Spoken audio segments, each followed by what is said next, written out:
አሰላሙ አለይኩም ረህመቱላሂ ወበረካቱ። ውድና የተከበራችሁ የቻናሌ ተከታታይ ቤተሰቦች እንደምን አላችሁ? በያላችሁበት ዓለም ዳርቻ ሰላማችሁ በዚህ ትትርፍ ይበልልኝ። አላህ ከእንዲህ አይነት መጥፎ ነገር አላህ ይጠብቀን፣ ይጠብቃችሁ፣ ይጠብቀን። ፈጣሪ እንደሚጠብቀን ወላሂ። ጃፈር ይሄ ልጅ ታውቁታላችሁ እንግዲህ ቲክቶክ ላይ ሶሻል ሚዲያ ላይ የመጡ ሁሉ እናውቃቸዋለን። ግን በየቤቱ ስንት መከራ እንዳለ ፈጣሪ ብቻ እሱ ይወቀው በጥበቡ ማለት ነው። እነዚህ ሚዲያ ያሉ ይህ ወንድማችን ሰሞኑን በኦሮምኛ ይተላለፋል በየሚዲያው ላይ ማለት ነው። እንደገና ትናንትናም ራሱ ማስተር አብነት ራሱ መጥቶ ይህ ወንድማችን ጃፈር ታሟል፣ እርዳታ አድርጉለት። እንግዲህ እሱም በስደት ነው ያለው፣ ፈረንሳይ ነው እንደዛ የሚባል ሀገር ነው ያለው፣ በስደት ነው ያለው ማለት ነው። እና ሲያወራ የሆነች ልጅ ስታወራ ሰማት። ጓደኞቹ መተት አርገውበት መድኃኒት አርገውበት በቃ ያልሄደበት ሆስፒታል የለም፣ ምንም ህመሙ ሊገኝ አልቻለም። እና ልጁ ያለው ትናንትና ሚዲያ ላይ መጥቶ ነበር። ደከመኝ፣ አመመኝ፣ እንደምንም ብላችሁ እናቴ ጋር ልድረስ፣ እናቴ ዱዓ ታስደርግልኝ፣ ዱዓ ታርግልኝ፣ እናቴ ጋር ሄጄ የሚመጣውን ነገር እቀበላለሁ። በቃ ለምንድን ነው ግን የሰው ልጅ እንዲጨካኝ ሆን ነው? የሰው ልጅ ማለት ሰው ስንባል ለምን እንጨካከናለን? አረመኔነት ለምን አስፈለገ? አሁን ልጅ ለፍቶ ጥሮ በቃ እናየዋለን ሁልጊዜ፣ ግን ጠፍቷል። ሰሞኑን ይሄን ዘመን ጠፍቶ አይቼው አላውቅም። በፊት እነ ሳምሪ ጋር ጂጂ ክያ ልጅ ጋር ሁሉም እናየው ነበር ማለት ነው። እና የተበሻሸቁ ነበር እና ደግሞ አልፎ ተርፎም ከሀገራችን የሚሄዱ በስደት ላይ እየተቀበላቸው ነበር። ያው በጎ ስራ ለራስ ነው፣ ገባቸው አይደለም? ኸይር ስራ ለራስ ነው። ግን አደግን ብለው ለሚያዋቸው ወይም በገንዘብ ወይንም በቃ የሆነ ነገር ቀየር ሲሉ ከነሱ ካሉበት ኑሮ ደረጃ ከፍ ሲሉ ለምንድን ነው ሰው ምቀኛ ሆኖ በቃ ጭብጥብጥ ብለው ተኝተው እንዳለቅሱ እንዲሰቃዩ የሚደረገው ነገር ማለት ነው? ሰርቶ ላገኘ ደክሞ ላገኘ ጥሮ ላገኘ ባገኘው ነገር ተደስቶ ይችን አዱንያ ለዚች ለአጭር ጊዜ ማለት ነው። ለምን ምቀኛ እንሆናለን እርስ በራሳችን ወገን ማለት ነው? ለምን አሁን ይሄ ልጅ እንግዲህ መተት አስለቁት በስራው ማሻላ ባራከላ ሰውን እየተቀበለ አገሩን ልጆች እየረዳ ባለው ሰዓት ማለት ነው። አሁን መልሶ ወርቆ ሰውን እርዳታ እርዱኝ፣ ድረሱልኝ የሚልበት ጊዜ ደረሰ ማለት ነው። ለምን እንድንሆናለን? በቃ አላህ የሰጠንን። እስኪ እናንተ ሰይጣን ጋር አትመሳጠሩ።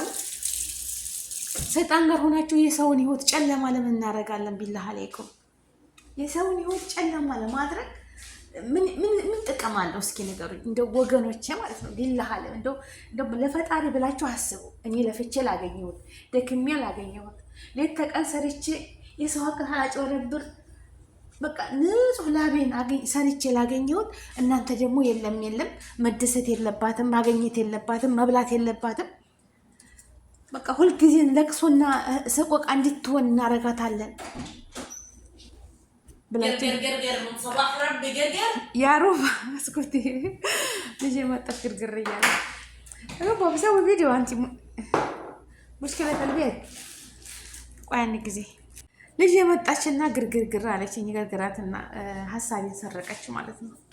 እሷም ቸከራት እና ወገኖች ማለት ነው። እኔ ለፍቼ ላገኘሁት ነገር ለምሰራው ነገር ለምን ሌላ ሰው ምቀኛ ይሆናል? ለምን ለዚህ አንድ ሰው ጭብጥብጥ ብሎ ቤት ቁጭ እንዲል ስርስር ብሎ ቁጭ እንዲል እንዳለቅስ የሰው እጅ እንዲፈልግ በቃ ማንነቱን እንዲያጣ በራስ መተማመኑን እንዲያጣ ፍርሃት እንዲለው ምንም ሆስፒታልን ቢሄድ በየሆስፒታሉ ክኒን መቃምና መርፌ መወጋት መድኃኒቱን ምንም በሽታውን እኮ አይገኝም። አሁን የኔ ሴትዮ አለች ሱብሃንአላህ ያማታል፣ እንደዚህ ጭንቅ ነው፣ ግን ያልሄደችበት ሆስፒታል የለሽም ንጹህ ነው። እሷ ግን አላሁ አለም እንዴት እንደምትሰቃይ ማለት ነው። ማልቀስ በቃ እንደዚህ ልክ ታውቃላችሁ፣ ጭብጥብጥ ብላ እንጀቷ በቃ ሰውነቷ ድቅቅ እርግፍ ብሎ ማለት ነው። ደግሞ ያኔ ሱብሃንአላህ 5 ወር 6 ወር እሽት ታረጋት በኋላ ይሄዳል። እንደዚህ ደግሞ ልቅቅ ያረጋታል ማለት ነው። ደግሞ አመት እንደዛ ቆይቶ በቃ ወቅት አለው። ሱብሃንአላህ ግን ይሄ ነገር ጠይብ በሰላም ይመስላችኋል ወገኖቼ? እንደው የሰው ልጅ የምንኖረው ጊዜ አጭር ናት። ኧረ ተው ወገን አትጨካከኑ፣ አንጨካከን። እንደው በሰው ህይወት ላይ ኢንሻአላህ ቤት በቤት ላይ መኪና በመኪና ድርጅት በድርጅት ላይ ያገኛ ሰው ለፍቶ ታገኘ ሰርቶ ታገኘ ፈጣሪ ለሰጠው እኛ ለምን እንመቀኛለን? ለምን በቃ እንደ የሰው ሀቅ ካልነካ ሰውን እንትን ካላለ እንደ መጥፎ እኮ ሰው የሚሰራ አለ፣ ስራ የሚሰራ መጥፎ ገንዘብ አለኝ ደሃዎችን የኔ ቢጤዎችን አሳዶ የሚያሰቃይ ከሆነ በገንዘቡ ማለት ነው እየተመካ እነዛን ቁም ስቅላቸውን የሚያሳጣት ሆነ እንዳይኖሩ የሚፈቅድ ከሆነ እነዛን ፈጣሪም የስራውን ይሰጠዋል። የእጃቸውን ቢያገኝ ጥሩ ነው። ግን አንድ ሰው ለፍቶ ደግሞ የሀገሩን ሰዎች በቃ በስደት ላይ የሚሰቃዩትን አስጠግቶ መንገድ አሳይቶ ስራ አስይዞ የሚኖር ሰው ያ ጀዛው እንደዚህ ነው። በነገራችን ላይ መልካም ሰው አይቆይም። እውነት ነው የምላችሁ ወላሂ። አሁን ማስተራብነት እንደዚህ የተሰቃየ ሰው ሁሉ ዱዓ አልሐምዱሊላህ እዚህ ደርሷል። መልካም ስሩ። መልካም ተሰራችሁ ለሰው ላይ ሰው በመሆኑ ብቻ የምትረዱ የምታግዙ ከሆነ ሰማይና መሬት የዘረጋው ፈጣሪ እሱ ይፈውሳቸዋል፣ ያሽራቸዋል። ለጊዜው ልትሰቃዩ ትችላላችሁ። ለጊዜው ሁሉ ነገር ሊያስቸግር ይችላል። ግን እመኑኝ ሁሉም ያልፋል እና ከዛ ሁሉ መከራ ትላቀቃላችሁ። ድናችሁ እናንተም የራሳችሁን ህይወት ትኖራላችሁ ማለት ነው። የጊዜ ሁኔታ ነው ወገኖቼ ማለት ነው። እና አላህ ያሽራችሁ፣ አላህ ያሽርህ ወንድም አለሜ፣ አላህ ያሽርህ። ሌላ ምንም የምለው ነገር የለኝም። አላህ ያሽርህ። ውዶች ስልክ ተደውሎብኝ ነው እና ኢንሻአላህ አላህ ይጠብቃችሁ ነው የምላችሁ። ግን በምንሰማው እለት ከእለት የምንሰማው ነገር ያስፈራል ያ ጀማዓ ማለት ነው። ወላሂ ያስፈራል። ላ ሐውለ ወላ ቁወተ ኢላ ቢላህ ወላሂ ያስፈራል። እና ቤተሰቦቼ አላህ ከእንደዛ አይነት ሙሲባ ይጠብቃችሁ። ሁላችሁንም ሰላማችሁ ብዙ ተተረፍ ይበልልኝ። ስራ ላይ ስለሆንኩ ነው እና አላህዬ እንደው ከእንደዚህ አይነት መጥፎ ሰዎች አያገናኘን። በራሳቸው ላይ ደግሞ በሰው ላይ መጥፎ ሲያቅዱ አንድን ሰው እንዳይሰራ፣ እንዳይቀየር፣ እንዳለቅስ፣ ኩርትምትም ብሎ እንዲቀመጥ የሚያስቡ ሰዎች አላህ ለነሱ ያድርግላቸው ማለት ነው። ወላሂ የሰው ልጅ ለፍቶ ደክሞ ለሚያገኘው ርዝቁ እነሱ ደግሞ እንደምታዩት ይሄንን ምን ይጠቀማል? እስኪ ምንድነው ለእናንተ ጠቅሙ? ወላሂ ፈጣሪም እኮ ለእናንተ ረህማ የለውም። ለምን? እሱ የፈጠረውን ፍጡር እያሰቃያቸው ስለሆነ ሰይጣን ጋር ሆናችሁ አጂብ አየ ሰው ልጅ እንደው የሰው ልጅ ታስተነተን ነው እንደው አረቃችሁ ታሰባችሁት። የመቀኝነት ጥግ፣ የክፋት ጥግ ክፋት ይህን ያህል ክፋት ይህን ያህል እኔ እንጃ። ምን ትጠቀማላችሁ እስኪ ንገሩኝ ማለት ነው። ጥቅሙ ለእናንተ ምንድን ነው? አሁን ይሄ ልጅ ቤት ተኝቶ አለ፣ ስራውን ተወ፣ ህመሙን በቃ ማልቀስ ነው መጭነቅ ነው። ሰውነቴ እንደ በቃ እንደ ጨው ሟሟ አለ፣ በቃ እንደ ጨው አለቀ። የሄድኩበት ሆስፒታል ሁሉ ተመረመርኩኝ፣ ምንም ላገኘው አልቻልኩም ማለት በቃ። ሌሎቹ ጋር ስሄድ ግን የሰው እጅ ነው ምናምን ቁርአን ያድናል። ገባችሁ አይደለ? ግን ያንን ነገር እናንተ ስታረጉ አላህ ሻፊ ነው እስከሚድን ድረስ ግን ያው የሰው ልጅ ይፈተናል፣ ወላሂ ይፈተናል። አላህ እንደው እኔ እንጃ የአሁኑ ሰዓት ሰው ጨክኗል። ሰው በቃ ለምን እንደሆነ አላቅም ስራ አጥቶ እንዲንከራተት፣ በጭንቀት በራሱ እንዳይተማመን፣ ፍርሃት እንዲለው በቃ አጊቶ በቃ እንዴት ነው ሰርቶ እንዳያገኝ። ሁሉም ስንቶቹ ናቸው እንደዚህ በቃ ከሰው ሀገር ገብተው እስኪ አርፍበታለሁ፣ ከልጄ ጋር እኖራለሁ፣ ቤቴ ይቺ እኮ ጊዜያዊ ኑሮ ናት። ይቺ የምንሰራት ቤት፣ ይቺ የአዱንያ ላይ የምንሰራት ለፍተን ይቺ የምንሰራት ጎጆ ማለት ነው የአዱንያ። በዛ ላይ ደግሞ አንዱን ስንለው አንዱ የማይሞላበት፣ በዛ ላይ ደግሞ እናንተ በቃ ሌት ተቀን ሰይጣን ጋር ሆናችሁ አስተብትባችሁ ምን ብላችሁ ሰው እንዲያብድና በራሱ መተማመን እስከሚያቅተው ድረስ ፍርሃት ለቅሶ በቃ የሚወደውን ነገር ቤተሰቡን ሁሉም ብትንትን እንዲያደርግ የምታደርጉም ትጠቀማላችሁ። ወላሂ አትጠቀሙም። ወላሂ አትጠቀሙም።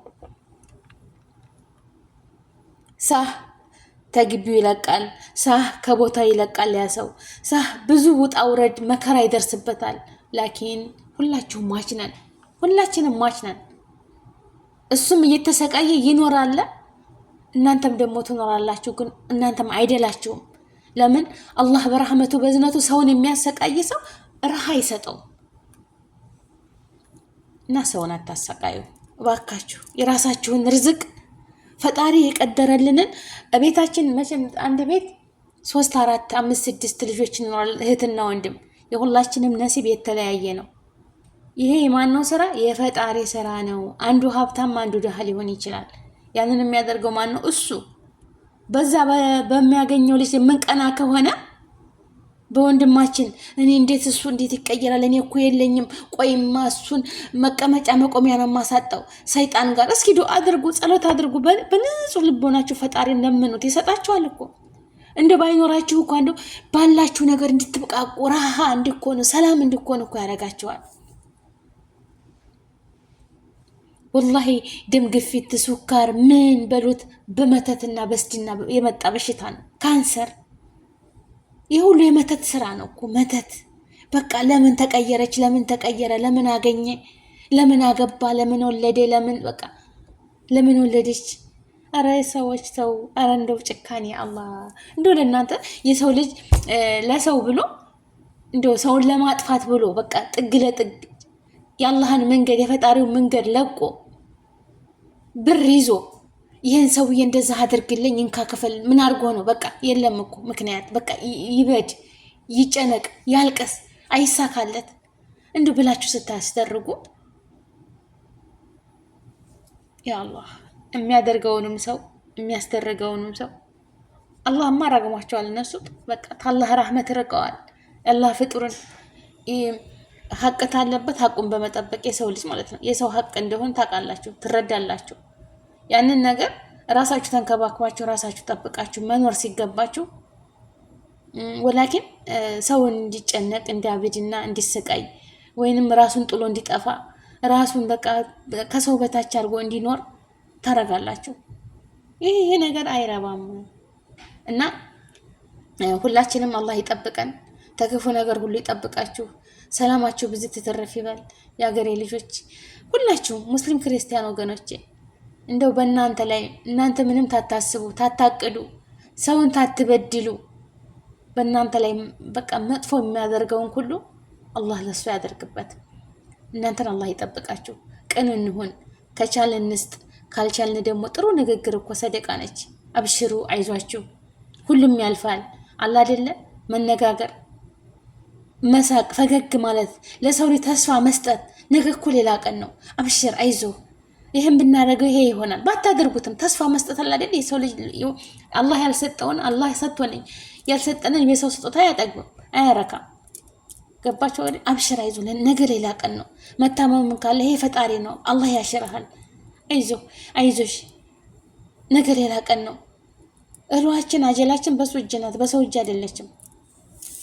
የሰው እጅማ ቢሆን ስንት መከራ ስንት ስቃይ ባደረግን ስንት ነገር ባደረግን፣ ላኪን የሚደብቀን የሚያነሳን የሚጥለን እሱ የፈጠረን ጌታ እሱ ብቻ ነው። እና ለሰው ልጅ ተስፋ መስጠት እንጂ ደግሞ እየሳቁ ወዳጅን አላህ ያያዝልን። እየሳቁ በቃ አለን ፈገግ እያሉ ውስጣቸው መጥፎ የሆኑ ሰዎች ጋር አያገናኛችሁ እህት ወንድሞቼ ማለት ነው። በቃ ልባቸው የማይገኝ ጥርሳቸው እየሳቀ በልባቸው መጥፎ የሚያስቡ መጥፎ ሰዎች አሉና እንደው ሰማይና መሬት የዘረጋ ጌታ ተንኛ ያርቅልን። እኔንም አላህ ይጠብቀኝ ያ ረብ። እንደው ተክፉ ነገር ሁሉ አላህ ይጠብቀኝ፣ ከነ ቤተሰቦች አላህ ይጠብቀን። ሁላችሁንም አላህ ይጠብቃችሁ። ርህሩህ አዛኝ አላህ ያድርገን። ለተቸገረው የምንረዳ ከሌለን በዱዓ በጸሎት የምናግዝ መልካም ንግግር የምንናገር ያድርገን። ሁላችንም ውድ ሀገሬ ልጆች ሰላማችሁ ብዙ ትተረፍ ይበል። ሀገራችንን ሰላም ያድርግልን። አንድነትን፣ ሰላምን፣ ፍቅርን፣ መተሳሰብን ይስጠን። ለዚች ምድር ላይ የሚያስፈልገን ሰላም ነው። ወላሂ ሰላም አላህ ያደርገን። ሁላችሁም ውድ ሀገሬ ልጆች በየዓለሙ ላይ ያላችሁ ሙስሊም ክርስቲያን ወገኖቼ ሰላማችሁ ብዝት ይበል። አገራችንን ሰላም ያደርግልን። ሁላችሁም እንደው የሰው ልጅ በሙሉ ሰላምን አላህ ያምጣልን። የምንዋደድበት አንድነትን፣ ሰላምን፣ ፍቅርን፣ መተጋገዝን ይስጠን። አገራችንን ከጫፍ እስከ ጫፍ ሰላም አላህ ያድርግልን። ሰላሟ ይመለስ። እናቶች አያልቅሱ፣ ልጆች አይርገፉ፣ አባቶች በሰላም በደስታ ኑረው ወደማይቀረው አኬራ ይሄዳሉና ሰላም ያድርግልን። ይህ ሁሉ የሚሆነው ምንድነው? ሰላም ሲኖር ነው። ሰላም ያርግልን። ተመጥፎ ሰዎች ሁሉ አላህ ይጠብቃቸው። በምንም ቢለፉ ፍስድ ያርግባቸው ረብል ዓለሚን። እንደው ለሰው ልጅ መጥፎ ሲያደርጉ ራሳቸው ላይ በቤተሰቦቻቸው ላይ ቢመጣ እኮ ደስ አይላቸው። ወላሂ በልጆቻቸው ላይ እንደዛ ቢደረግ ደስ አይላቸው። እና ለሰው ልጅ ስንሮጥ ለነሱ አላህ ያደርግላቸው። አላህ የሚወደው ራስ የምወደውን ለሌላ ጓደኛ ስወድ ነው፣ ስመኝ ነው። ይበድሏችሁ አላህ የስራችሁን ይስጣችሁ በሉ እንጂ ለሰው መጥፎ አትሰቡ። ላይክ ሸር አድርጉ።